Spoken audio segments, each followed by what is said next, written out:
Hello, ladies and gentlemen. I am so happy and privileged and delighted for this guest today. She is my sister. Her name is Grace Cavalieri, and she was the Maryland's 10th Poet Laureate. Right beside me here, I'm featuring a mermaid piece of her artwork. Yes, she's an artist too.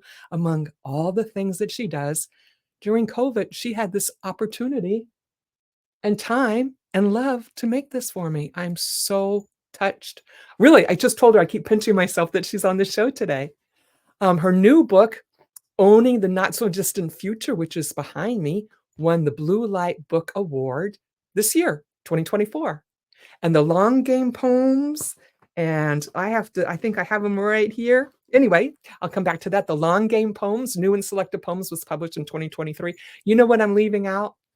She's written 30 books and I think like 24 plays, and they were on Broadway. And this is my stack. These are all signed Grace Cavalieri books, and I treasure them. Treasure them. She found it and still produces The Poet and the Poem for public radio. Now it comes out from the Library of Congress for like, I don't know, she's been doing it for like 48 years or something. Yes, on air. 48 years in 2025. Grace was formerly the Assistant Director for Children's Programming, Corporate PBS, and a Senior Media Officer, NEH. And she's won so many awards and has so many stories. It just will warm your heart. Among awards, she holds the Allen Ginsberg Award and the CPB Silver Medal. She's an Academy of American Poets Fellow, and Grace has written over the 36 books and produced them, and they've been on American stages. And yes, there's more. The next coolest thing, well, she's got so many cool things, but 200 of her poems from the 200, I believe they're podcasts from the Poet and Poem podcast, yes, were launched to the moon on NASA's Lunar Codex in 2023. So her poems, someday someone will read those or hear those podcasts some way, somehow, and see them. One of my favorite ones that she has is Anna Nicole. She really reaches out to women who didn't get their voice heard or their voice got twisted. And she signs your books, and she puts, oh, look at this one, the little line. Can you see? She signs your books and she puts a ribbon in it as a bookmarker. And without further ado, let me bring on my sister, Grace Cavalieri. Oh, Grace, I'm graced with your presence. We should not, people must know that we aren't from the same mother, but it's just this loving bond we have where I could call upon Cynthia in the middle of the night and she would be there for me. I could need anything and it would be on my front step for me. And that's what I call a sister, because just sisters don't have to come through the same mother. In fact, we have had some bad effects with that. But a sister is one you bond with.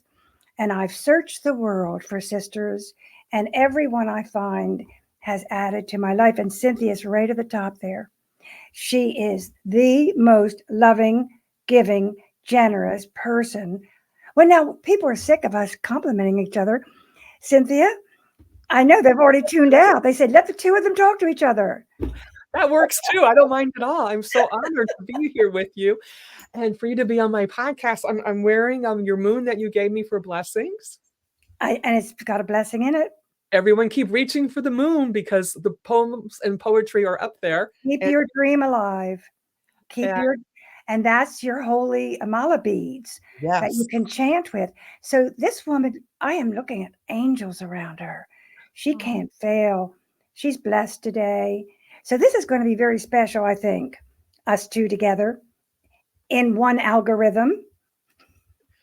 It's interesting because I moved into this neighborhood, I don't know, maybe 17 years ago or so. And I met Grace's husband, Ken. In fact, I would meet him often because I went around and did, Leukemia Society, Homeowners Association stuff, St. Jude's, American Heart Association, and numerous others. And he always contributed. And he said, one day you and Grace will be great friends. Isn't And that something? He was so right. He was so right. And I think that after he passed, um, Cynthia and I happened to get together, and I forget what the reason was. I think you came for breakfast or something. And then it's sister all the way, sister all the way. actually, that's an amazing story. Grace saw me working in the window, um, and she walked over and knocked on the door and said, "You're coming for lunch." And I just dropped everything and walked out and was gone for 4 hours. Well, the time was right. You know, time is a divine thing. And apparently, when you and Ken were friends, I was always working, of course. Um, the timetable wasn't right for us. Now there's room for the two of us to go to Grumps and have breakfast and just be there for each other. That's really very important. Um, you are an amazing woman and have gone through so many amazing things. Why don't we just touch on your husband for a moment, what you went through with him, and because that's a lot being a wife of a naval officer. It was very hard. Being a military wife is very hard. And I don't think the last book has been written about that. People just simply do not know what you go through. And you move every year. You know, maybe you have children, you're living in a motel till you can find a house, or an apartment till you can find the house. And there's Eric. Hello, Eric. Hi, Eric. And You too. it's very important because the children are going from one school to another, and you have to make the family a nest so that it is entirely secure inside, so that the outside is not important, really. Whatever happens outside, we can deal with. So you keep that unity going. And Ken was gone 9 months at a time. And sometimes I was alone on an island with 4 children under 5 years old. You know, it was not easy, but you know what? Some of us really believed in the mission, and Ken believed in something bigger than himself. And we were very, very devoted to the Navy. We believed in it. You know, these people that go into the military and diss it don't bother me. You know, what would the world be without people who are heroes? And Ken landed on a carrier in the Black Ocean that looked like a postage stamp, as big as a postage stamp with no lights. Must have been him. I bet he landed 800 or 1,000 times. And so the men have to close their hearts and become automatons to create these things. So it was a very interesting 25 years, and we were married 60 years. So the last 20, we were on shore duty, and that's actually from 19, I forget what date, but the last half of our life, we were on shore duty. So we could be normal citizens. And we both pursued our arts, which he'd been waiting to do. And he was also a swimmer. All-American swimmer, Navy tennis champion for the 13th district, race car driver, until we had children, and naval aviator. And I don't know if I ever showed you the book, Cynthia, but he built his own airplane from scratch. And one day over tea, we'll have to thumb through that book and see where he has noted every screw, every nail. It's so methodical. So that is The Man Who Got Away. I have a book called The Man Who Got Away. But we had a good time, and he adored you because he saw your spirit right away and knew you were the right thing. Mm-hmm. And he also was an artist and did this amazing kind of work. Yes, you know, he invented the lost wood process. And if people can see that Madonna was carved out of wood, and it took him 3 years to carve it, and it was beautiful.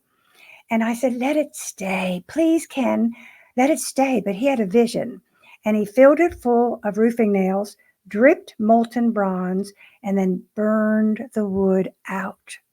So the form is made of metal lace, and it's called the lost wood process. And all of his work is that very same method. He healed himself, Cynthia, when he came back from Vietnam. He never had to kill anyone, but he was changed. And he had always wanted to pursue his art. So he went, he just meditated into that flame, into that wood. And from that came gleaming, shining statues. His pain is inside because the nails are on side, but the outside is a man who is healed. So people do heal through art, Cynthia. It's been proven. And Grace leads people to heal through heart, educating teens, people all over the world globally. And you know what? How does she do that? Because she is diligent, hardworking, and dedicated to her craft. She gets up every morning and writes every day. And okay, ladies and gentlemen, this woman swims every day, drives her car, maintains an entire household, works every day, gives speeches to people, writes poems for special occasions, for big events. I've seen her. She's at her Library of Congress, and she keeps going. And she's 92 years old. And look at her. She is so fabulous.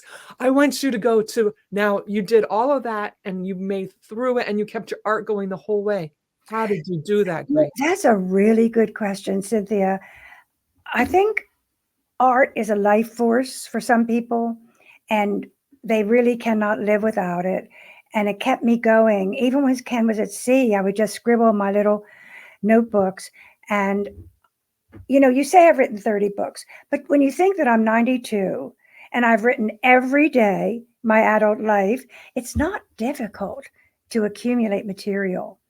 The only thing is if you're dedicated enough to make books and to seek publishers and to enter that race and to pit yourself against commercial products, because poetry has no price tag, It has no place in the marketplace. So there you are creating something no one wants because it's like love. There's no price on it. It's pure spirit. And you do it because it is a wonderful way to live. You're a writer. Weren't you happy when you were writing your books? Yes. You get into that bubble and you're your best version of yourself. It's very peaceful and very frustrating. Of course. What isn't? Love is very peaceful and very frustrating too. I can't. And so what was frustrating about it? Trying to make it sound good and worthy. Worthy. You help your students with worthiness and courage. And you do that in so many different ways. Yeah, I think you've hit upon something really important about writing, and it is courage. Anybody can use language, but it takes a lot of strength to put out your real feelings, to show your wound, to tell the truth, to take risks. That is what we teach. We don't teach language because everyone can write a sentence. We do teach the courage to say it. And you did in 2 books, probably starting your number 3, right? I am, yes. We have only 29 more to go to catch up before you're 92. You can do this. Bar high. You can do this. Wow. If it makes me live to 92 and work and be as wonderful as you are, I am game for it. Well, I think work is holy. And I do believe that it's in connection to the divine. Because to create something that didn't exist before is a holy thing. It's like being in touch with the divine. So our work is really, it should be fulfilling. Digging ditches is horrible and manual labor is horrible, but we've been given the luxury of doing a life of the mind. And that is much easier, I think, than working in a cafeteria or, we've all had jobs like that. I worked in retail after high school every day and college, and we've all had those kinds of jobs. But to have a profession that you believe in, I don't know what other people do without it, really. Your profession is absolutely about aesthetics. Is it not true that beauty in every form is what you market? whether it's in language, physicalness, or whether it is in your behavior. You do the bodybuilding contests, won 3 trophies this year. You did so much modeling in your life. That was all about physical beauty. Then you do this podcast to show off other people, to give them a platform. And that is spiritual beauty. And everything you do, when you give me something and the little bow is tied just right, or the plant is in a perfect pot, I say, oh my gosh, he spent so much time on this. Beauty, beauty, beauty, beauty, beauty. It's what you live for. It makes my heart sing. Yeah. And so you can't stand ugly. Mm-mm. Well, you can always find something beautiful in everything. That's what I mean. But I mean, you don't go toward anything, because once I told you to watch a program and you said it was too down. It was too down for you. Oh, yes. I think we agreed on that one. But I went right back and you didn't. Yes. Well, you probably knew all the people involved. So, you always do your due diligence and support everybody so nicely. Tell us about your journey to becoming Maryland's 10th Poet Laureate. I did not nominate myself. They have a panel, and people in the state nominate you, and then the panel sits around and talks about you. And I was really honored when Governor Hogan, at his inauguration, I was named Poet Laureate. And that was 2018. So I'm still hanging in there because Governor Moore has been very busy with the Key Bridge collapse and hasn't had time to appoint a new laureate, you can imagine. And so he's done a fabulous job, by the way. Mm-hmm. Fabulous Maryland governor. He's on his way to big politics. So poetry isn't a top priority, but they'll get around to a new poet laureate. In the meantime, I'm rocking and rolling. But words are a priority. True. It is true. And the Maryland Arts Council does value language and poetry, and they've been very, very good supporting me. Very good. Anything I wanted to do, they made it available. The one thing a poet laureate has to do is travel to every one of the counties in Maryland and do some kind of workshop. Well, Western Maryland is like 2 days away. Fortunately, my twin daughters took off that year and they were retiring anyway. And they drove me around the state because I'd be thumbing it. I would have driven you. Hi, Randy. Thank you for joining. You wait till you find out more about Grace Cavalieri. She is amazing. I totally love when you were teaching in one of those counties and you were doing something for the children and you were planting seeds and you were telling them about if they wore the dress too long or the suit too long. Oh, you remember that? No, I said that's so cool. When I go into the first grade and I try to teach what poetry does, I always say one thing, it rinses off language. If we didn't have poetry, we'd all sound like news reporters with no animation.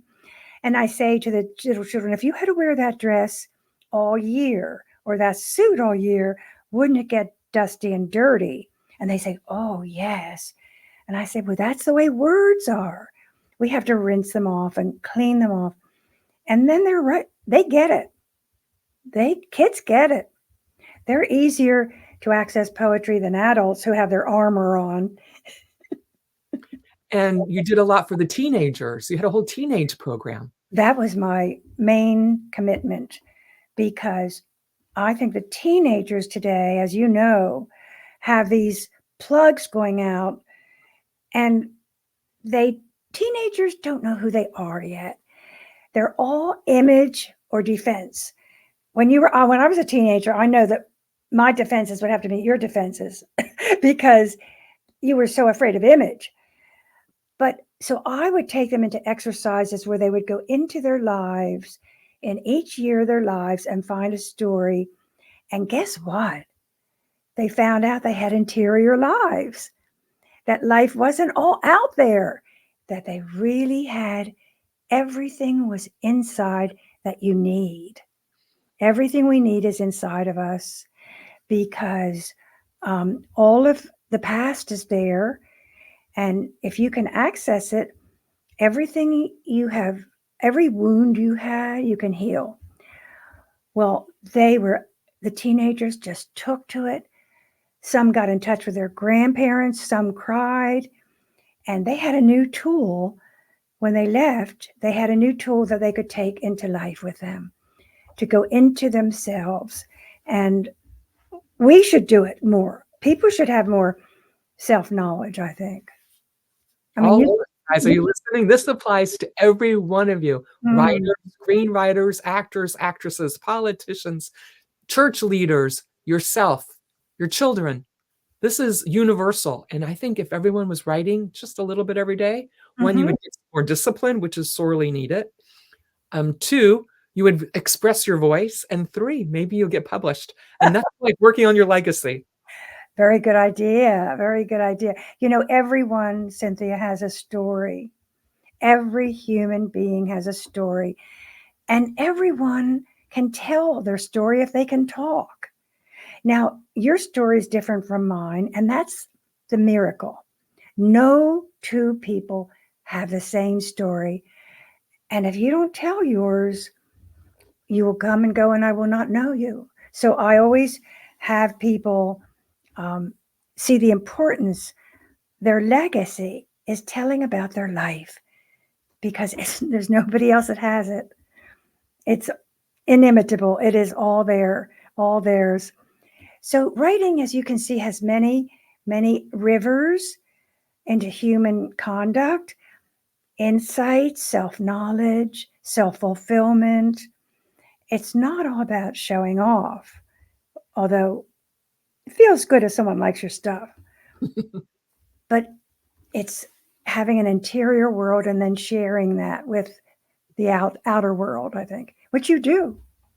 And you do it in so many ways with your podcast and all of your physical activities.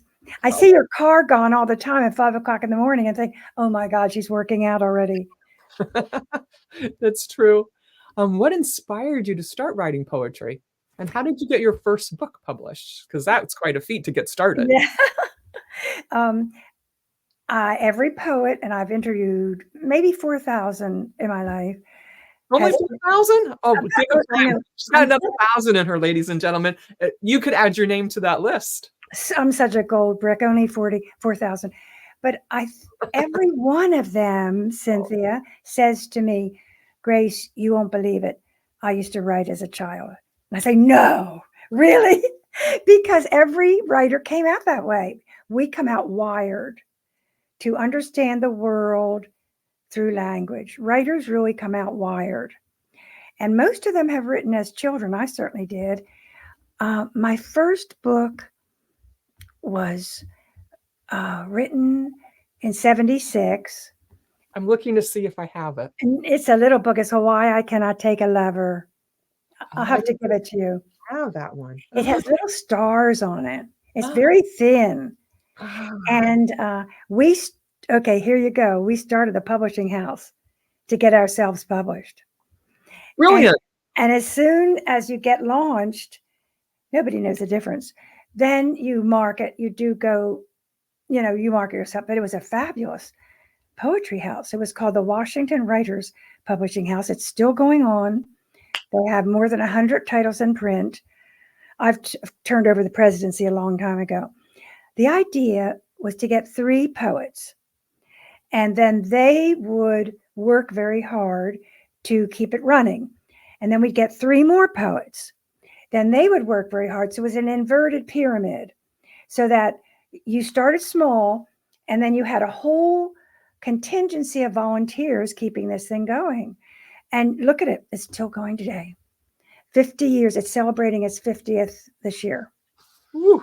So we started that just to get published, but it did a lot of good for other people too. And then after that, you have to hit this pavement, peddling your stuff. But um, I keep saying, what else should I be doing? Well, actually, people come to her. This is an article here called, it's in this little Outlook magazine. And people come to her. They can't wait to give a moment of her time. Well, thank you, Cynthia. I don't even have a copy of that. You're pretty savvy. I might You're in the know, girl. you after I make a copy of it. No, I think mine's at the library. You're pretty. The Library of Congress, by the way, ladies and gentlemen, you should tell us a little bit about the Library of Congress and your podcast there, because this is amazing. I love that place. I don't know how many of your people are on the East Coast or how much of your audience is even in Washington, but it is as beautiful as the Versailles. That building is as beautiful as any temple in Europe. And it is just, the ceilings are all frescoes and hand painted.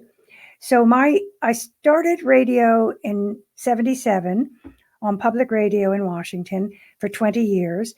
Then I took my program to the library to go national. And it's been there for 28 years almost.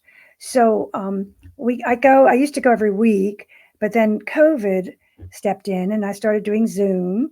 So now it's a hybrid. I'll be going the 9th again, and then I'll be Zooming again. But I'm going to try to make it to my 50th year on air without interruption. Ken used to say, who could interrupt her? I love it. I love it. I love it. I love it. I love it. I love it. How about having your works launched to the moon on NASA's Lunar Codex? Just shoot me now. Just shoot me while I'm happy. No. I need you. A physicist who happened to be a poet got in touch with another poet I know who got in touch with me. And his whole thing is getting cultural materials into a launch. So we were in the first launch. It was called Lunar Codex. And he took 91 countries, Cynthia, poets and artists and musicians and books. And he took artists from 91 countries and put them on a disc this big, as big as a quarter. All that was on this, as big as a quarter, all that information. So you can't even imagine the science that it is. And he rents space from NASA. He is a very successful physicist, and he rented space. And in 2023, or was it 20 last year, it went up in July, and it landed in the ocean of storms. What a place for poetry. So someday they're going to have the technology to somehow plug something in, and they'll hear a symphony from Santa Fe, and they'll see a book from LA, and they'll hear the poet and the poem. And when I was born in 1932, we didn't even have television, right? And now I'm on the moon. I call it from Trenton to the moon. Isn't this an amazing life? Isn't it? Or haven't we?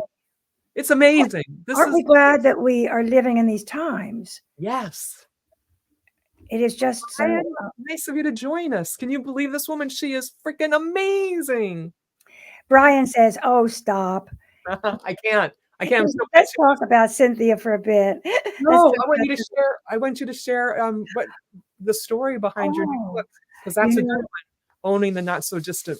What it means. I don't know how you did that, but Cynthia has taken the cover of my book and made a back wallpaper out of it. Talk about going to the moon. I don't know how you did it. Well, we'll teach her. Please. Oh, I would never be that sophisticated. Oh, yes, you are. Look at, you're on Zoom right now. Okay, ladies and gentlemen, how many 92-year-olds do you know that are doing their own podcasts every week and every day? And she teaches on Zoom every day, right? Just 4 days a week. Oh, excuse me. I broadcast the 5th day. And I swim every day. I think that's important. You work out too every day. And I do believe. Back to your book. Back to my book. Well, it's just what happened is the Blue Light Press. I had just had a big book published called The Long Game. I have to give you a copy. I don't know if you have it yet. It just came out last year, and I haven't even gotten orders. I haven't got my box yet, but it is new and selected. So it was like 300 pages. You own So these books, and I don't have that one. we better catch you up to date. I'll hand it over tomorrow. It'll be on your front porch. So, Actually, I did have it. I went to one of your readings and I bought it, but oh, there was only a few there. And the girl in front of me really wanted it, and she wanted it signed by you. And I figured I could always get one. So I gave her mine. And then she went and got it signed by you. That's what happened. so that I remember that distinctly. So like you. Absolutely. That's so typical, Cynthia. But back to the new book. Yes. Well, anyway, Blue Light Press asked me for a manuscript. Oh my gosh. I had just put out 300 pages and I had to go past through the files and find poems that had not been published. And I tweaked them and burnished them and sparkled them and sent them in, and they did publish the book. And it is a beautiful thing to have, really, because it documents things that I had forgotten. And a lot of it are love poems to Ken, and a lot of them are Navy wife, the difficulties, poems about Navy wife, how difficult it was. And so I'm glad to chronicle those and to document them. And then it won the award.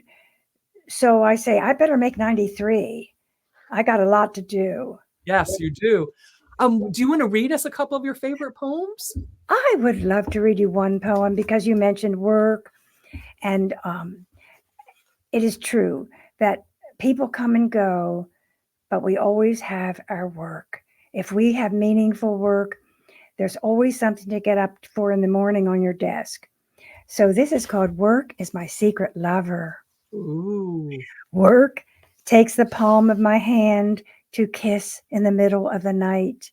It holds my wrist lightly and feels the pulse. Work is who you'll find with me when you tiptoe up the stairs and hear my footsteps through the shadows.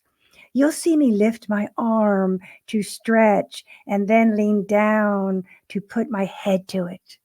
Work threatened to die once for all that was left unsaid.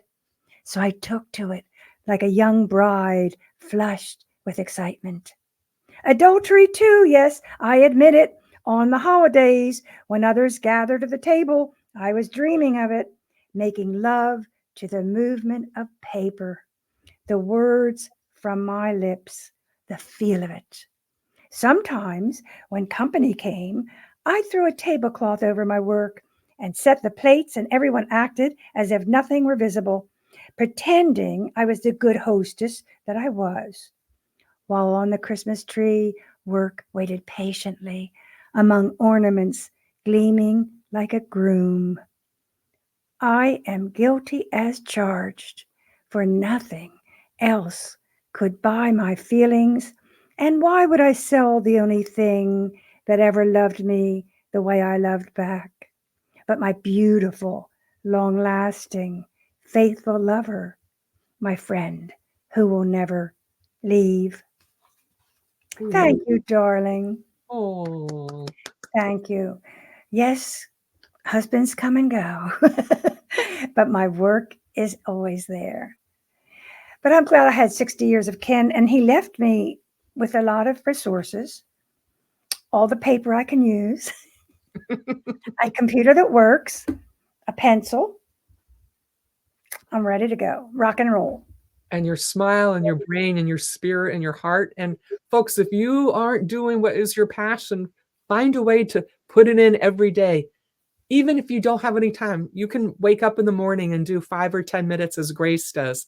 Just scribble a line and let your soul out.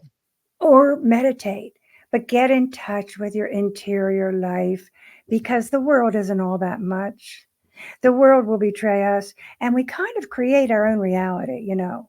I truly mean that our vision and our beliefs make things happen. So you got to have a vision first, and you got to have a belief and the trust that the universe will support you. You just got to get the vibe. Cynthia's got the vibe. Yes, and you have to be grateful. Do you know, say more about that, please. Say more about appreciation. Do you want to have a better life? Do you want to be friends with someone like Grace? Do you want to attract the right people into your life? Well, you start that by just waking up in the morning. I do it all day long, and just acknowledging your life and everything that you have. Because, we live better than kings and queens, and we have absolutely everything. So, Grace, you are a queen. Oh, And she really shares. And I'm so grateful for her even being here on this podcast and being in my life and being in the world. you make old people happy. That's what you do. Cynthia, appreciation is the highest spiritual principle there is. Because you're right. If you appreciate, you get more of it. Whatever you appreciate, you'll get more of. And so if you want to hang out in the mud, that's what you'll get. I thank you for reminding us about that, because it's the first thing I should do when I wake up in the morning. Look, we are not in Gaza. We are not in the Congo. We are not in the Sahara. Our children were not starved. Cynthia, we must be appreciative. We must. We are very fortunate to have been born in this country. Very fortunate. Mm-hmm. Very fortunate. And you have to be appreciative of your health. Health is very interesting because you're a goddess of the physical. And I mean, your body is an award-winning body. We won't go into that. We won't show it right now because this is a family program. But you did win 3 trophies in a bikini and high heels. Just saying.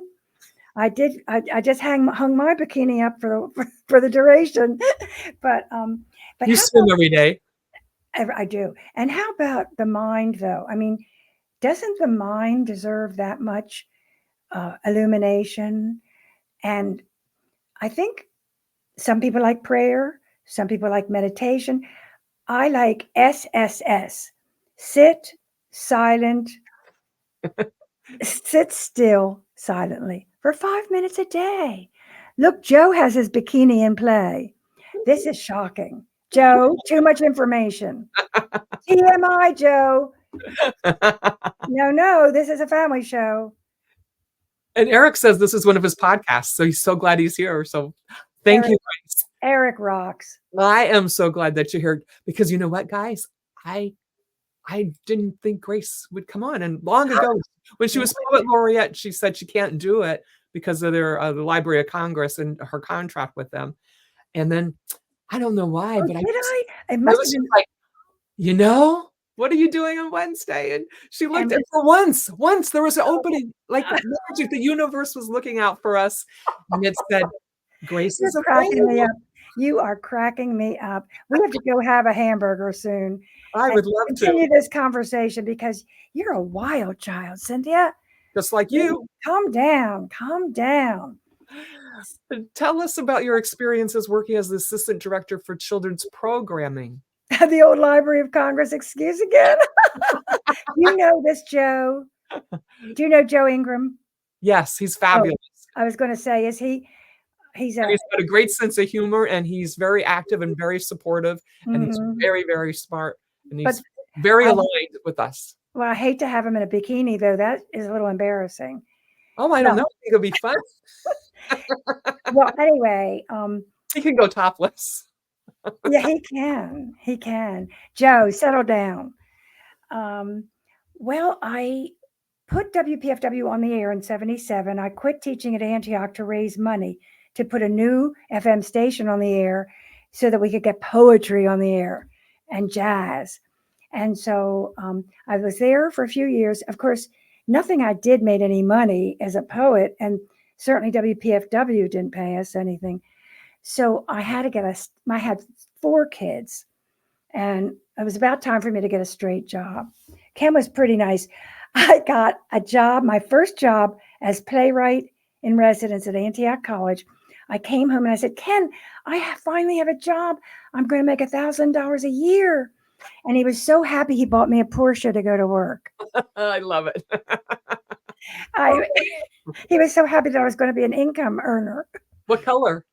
Yeah. Oh, it was red. Are you kidding me? It was red. Woo. So after WPFW and Antioch and all these poety things, I saw an advertisement that PBS was looking for someone who had radio experience because television was just going into simulcast, which meant that radio would be duplicating the same visual.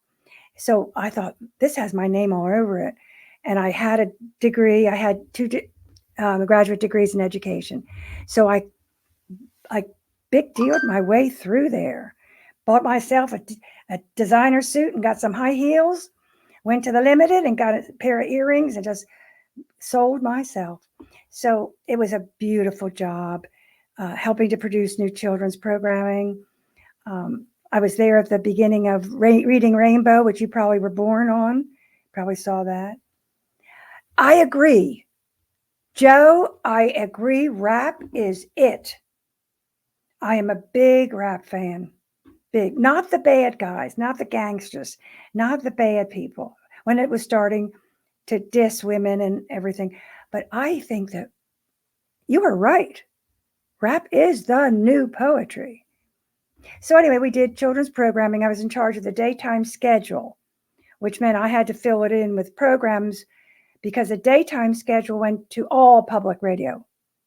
Mm-hmm. And then we had prime time, which was another department. So that was great. And then media is like a turnstile. It is no other, there's no place else that moves people so fast, in and out. So they restructured and they brought in a commercial person from children's programming, which broke my heart because PBS was starting to go commercial. You see, when I was there in the 80s, they didn't have any advertisements. It was pure. They wanted to be the fourth network. So they were going more toward that thing. And so I became a consultant for the arts. And then I was so depressed because I was like, I didn't have my secretary anymore and my expense account, and I couldn't fly to New York on Fridays. So bad. So I was depressed and I went to bed and I got a phone call from the National Endowment for the Humanities that said they would like to begin funding children's media.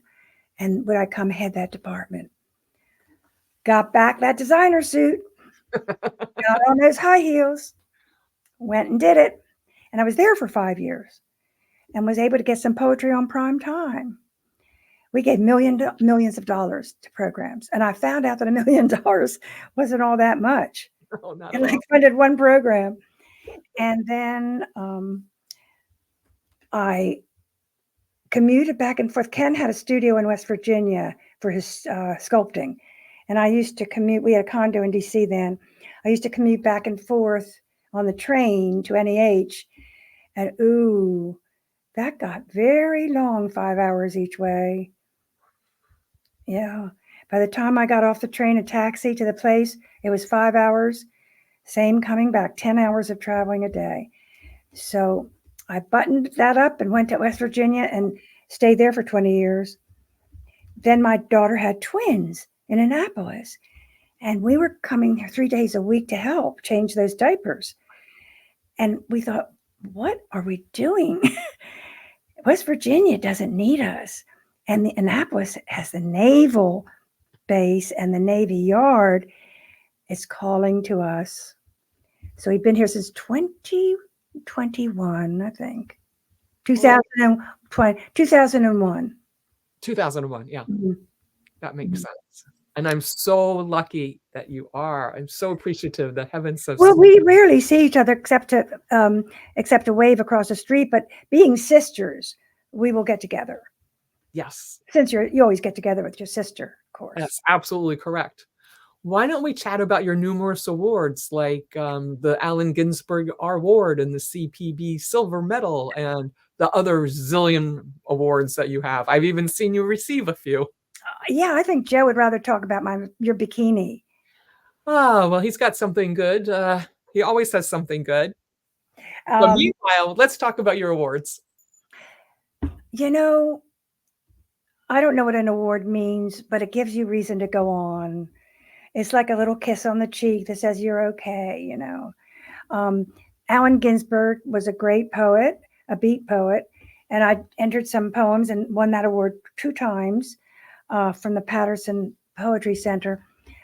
This Corporation for Public Broadcasting silver medal was really interesting because when I was on WPFW, because I hated that poetry was in a ghetto and every radio station would have a poetry corner with 1 poem a month, I put poetry on every year for 12 hours, 1 day a year, 12 hours of live poetry and jazz from 7 in the morning till 7 at night. We called it Ribbon of Song, and it was a big deal for me to produce. And CPB saw that as a great thing for the community. So that is where I got that. And, you know, I just work and work and work. And sometimes I get a ribbon for my hair. Well, the National Commission of Working Women recognized me and I said, "Amen, sister. That's the one I'll claim." That is the one I'll claim. Do you want to discuss with us your creative process? And also that story about the teenagers, how you get them going, and when you were teaching that class, that kind of ties together with your creative process, I think. That is really, there's an opening there because I heard a spiritual leader whose name is Brian Christopher, who has been guiding me my whole life. And he said our lives were like a building and that each floor was a different year. So that I'm 92, I'm a skyscraper. I have 92 floors. If you're 5, you have 5 floors. If you're 10, but if you have that, you still have a story on every floor. So what I would get the teenagers to do is to go into the elevator of their lives. I would make them meditate first. You may think that's funny, but I would say, okay, humor me. Pretend, you're not going to get hurt. The worst thing that happens is you'll relax for 5 minutes. I used to make them meditate, to sit still and to get into themselves, then to get in the elevator of their lives. And wherever that elevator stopped, they got off and they looked around to see what was there. Now, it might be their father leaving their mother and the car driving away. It could be something, or it could be a surprise party with a puppy. They found the elevator and they found the floor. And if you can't see something, you get back on the elevator and go to a different floor. Now, in my own life, I did it. I went into the elevator of my life and I got off at the 10th floor. And I could see in the 5th grade in the schoolyard where the people were bullying a little boy and I couldn't help them. And I wrote about that.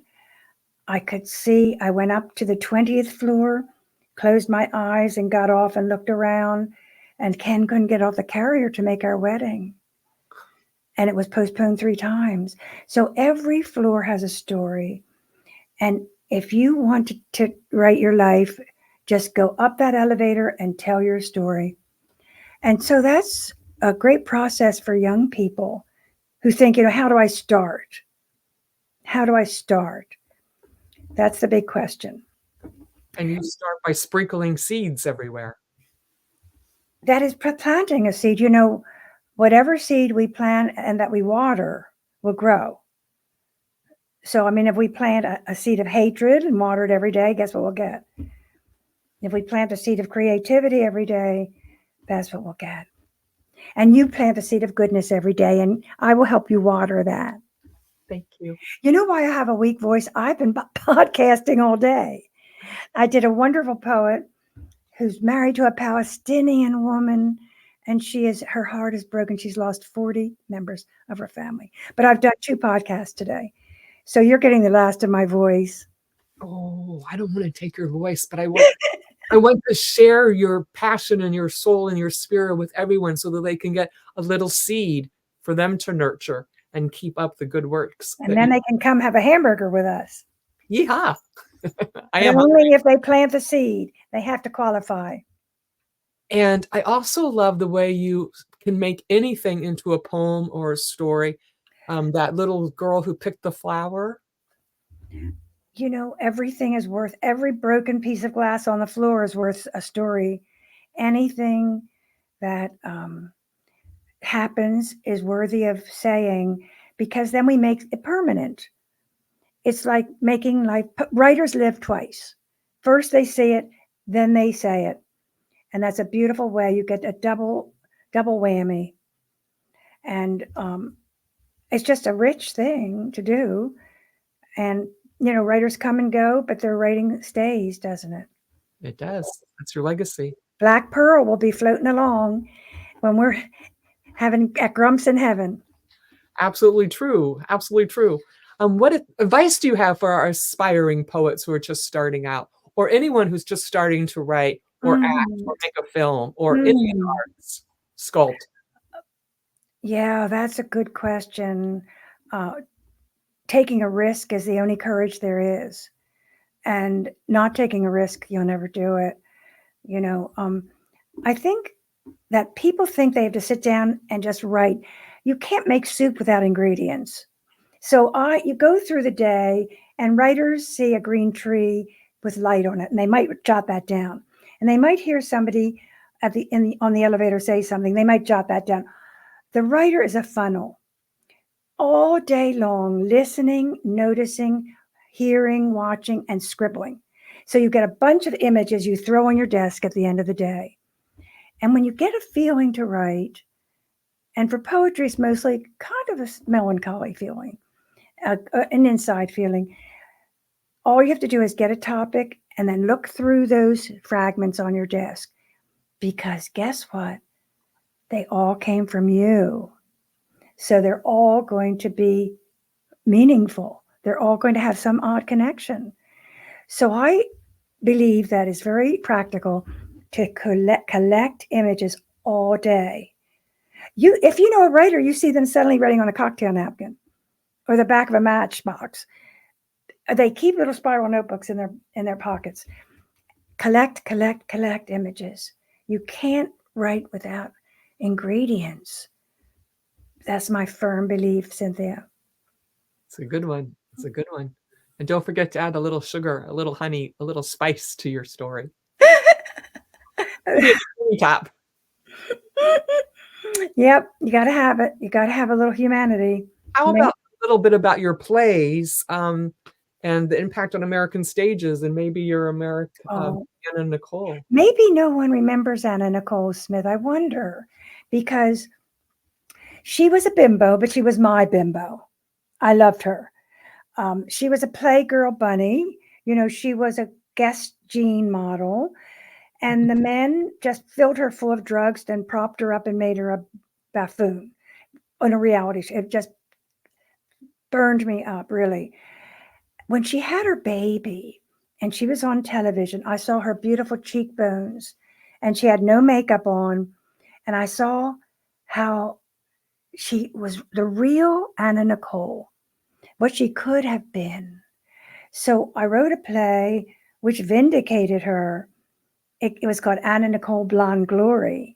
And the book of poems is called just Anna Nicole. It was off Broadway. And I gave her everything she wanted. I gave her a doctor. I gave her a baby. I vindicated her. What I did in the play was show the handlers and how they distorted her life and how she almost had a chance. I had one scene where a photographer knew what she really could be like and asked to take her picture as in a simple picture of her real person. And she was so thrilled that someone really saw her.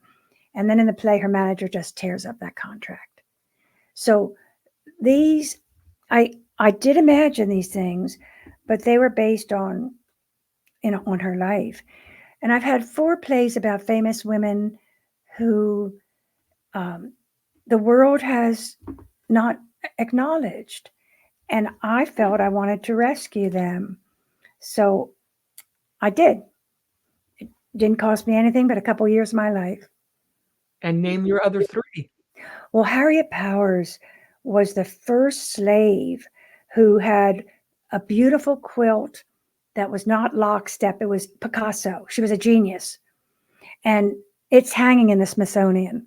Mm. And there are other quilts in the Boston Museum of Fine Arts. And the Smithsonian commissioned me to write a play about her because we didn't know anything. We only knew that she was married, she had 5 children, she lived in Athens, Georgia, and she had made this quilt. And I had to research. I went down to Georgia and I went into the courthouse with their mildewed boxes and all their smelly, they didn't keep slave records in file cabinets. Go through all the records, and I got enough material. And I had to answer the question, why would a woman sell her spelled quilt that healed people for $5? And that's what she did. That was fact. And my only imagination could come up with to save a child. That's the only transaction I could think of.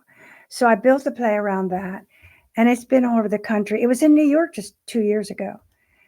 And so I feel these women. I dream of them. They thank me.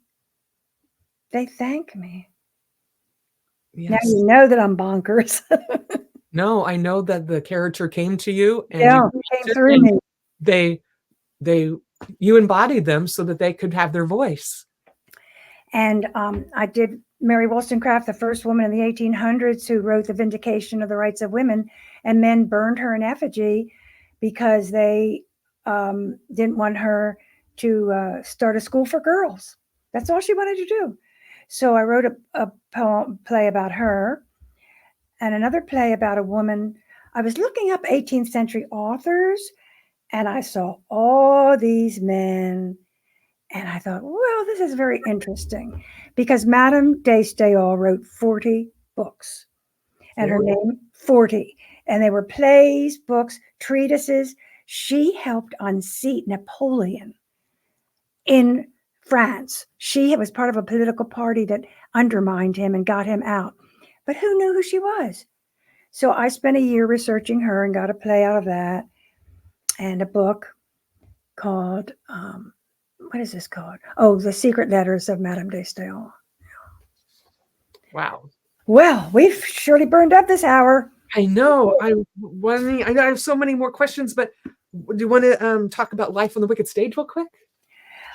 Oh, that's my memoir. Oh, yes, if you want to know more about Grace. That's a picture from 1979. Oh, man. I would recommend this one first. I recommend being that young again. That one is when Ken died, I thought, I have all these memories. I can't hold on to them. I'm going to lose them. So every day I sat down and just put one thing down. Maybe it was not chronological. I didn't start at birth. Maybe I started at PBS. I thought, what did I do at PBS? And then I wrote that chapter. I thought about the time Ken and I were invited to the German embassy because they were taking Sesame Street, and that was one of my programs. So we were so happy to go to the German embassy, and we were welcomed, and they were so charming. And Ken said, how did you sneak all this art out of East Germany? And it was dead silent. We were in the wrong embassy. We were in the East German embassy. It was dead silent. Ken and I just picked up our coats and walked quietly away and went home and had a big martini. It was a terrible moment, really, because it was dead silent. That was when in the 80s, before the wall came down. Yeah. And we didn't know, because I think like the invitations say GDR and DRG, and we didn't know which one was which. We thought we were invited to the Western German. So that's in my memoir, and little things I remembered about sticking our feet in our mouths. So thank you, Cynthia. We will continue this across the street. Wonderful. What would you like to leave our audience with? By the way, I looked at Amazon, and actually 36 of her books show up. So, a couple of them are duplicates. They're in softback. They're very affordable. They're amazing reading. And remember to listen to your soul, because it's your nature. Listen to that voice inside of you. I think I would like to leave with that, if you don't mind. And it's your nature to be amazing, Grace. Well, let's open that champagne. Thank you, my sister. Thank you all for joining. Share it out. Tell everyone about her because she dropped some beautiful nuggets, little seeds that you can plant in your own life to live your best life. Oh, rock on, Cynthia. Because you are amazing. We are all amazing. Yes, we are. See you next time. Bye-bye.